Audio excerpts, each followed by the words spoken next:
নবী সাল্লাল্লাহু আলাইহি সাল্লামের কাছে একবার একজন বেদুইন আসলেন। তিনি এসে নবী সাল্লাল্লাহু আলাইহি সাল্লামকে বললেন, ইয়া রাসূলুল্লাহ আল্লিমনি খায়রা, হে আল্লাহ রসুল, আমাকে কোন একটি ভালো কাজ শিক্ষা দিন। নবী সাল্লাল্লাহু আলাইহি সাল্লাম তখন তাকে শিখিয়ে দিলেন বলার জন্য সুবহানাল্লাহ, আলহামদুলিল্লাহ, ওয়ালা ইলাহা ইল্লাল্লাহ, আল্লাহু আকবার। তার হাত ধরে নবী সাল্লাল্লাহু আলাইহি সাল্লাম তাকে এই বাক্যগুলো শিখিয়ে দিলেন বেশি বেশি পড়ার জন্য। লোকটি চলে গেলেন। এটা শুনে কিছু দূর যাওয়ার পরে তিনি আবার মোড় ঘুরিয়ে ফিরে আসলেন। নবী সাল্লাল্লাহু আলাইহি সাল্লাম তখন মুচকি হেসে বললেন, তাফাক্কারাল বাইস, অর্থাৎ বেচারা কি যেন চিন্তা করছে, কি ভেবে যেন আবার ফিরে আসছে।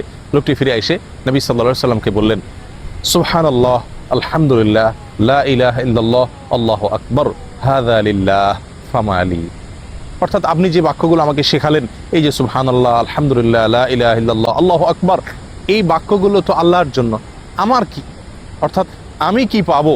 এগুলো তো আল্লাহর জন্য আমি প্রশংসা করলাম, আমি বিনিময় কি পাবো? নবী সাল্লাল্লাহু আলাইহি সাল্লাম তখন তাকে বললেন, হে বেদুইন, তুমি যখন বলবে সুবহানাল্লাহ, তখন আল্লাহ বলেন সাথে সাথে উত্তরে, সাদাকত, তুমি সত্য বলেছ। তুমি যখন বলবে আলহামদুলিল্লাহ, তখন আল্লাহ সুবহানাহু ওয়া তাআলা বলবেন, সাদাকত, তুমি সত্য বলেছ। তুমি যখন বলবে লা ইলাহা ইল্লাল্লাহ, তখন আল্লাহ বলবেন তুমি সত্য বলেছ। তুমি যখন বলবে আল্লাহু আকবার, তখন আল্লাহ তাআলা বলবেন তুমি সত্য বলেছ।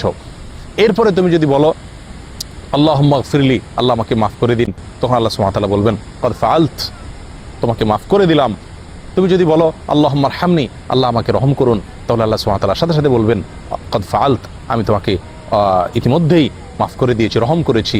এরপর তুমি যদি বলো আল্লাহুম্মা রযুকনি, আল্লাহ আমাকে রিজিক দান করো, তো আল্লাহ সুবহানাহু ওয়া তাআলা সাথে সাথে জবাবে বলবেন যে কদ ফাআলত, অচিরেই ইতিমধ্যেই আমি তোমাকে দিয়েছি, দান করে। হাদিসটি সুনানে বাইহাকিতে বর্ণিত হয়েছে।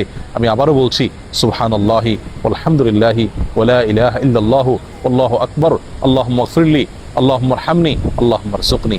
আসুন বেশি বেশি এই দোয়া পাঠ করি। আল্লাহ তাআলা আমাদেরকে বেশি বেশি কল্যাণের অধিকারী হওয়ার তৌফিক দান করেন। জাযাকুমুল্লাহ ওয়া আখিরু দাওয়ানা আলহামদুলিল্লাহি রাব্বিল আলামিন।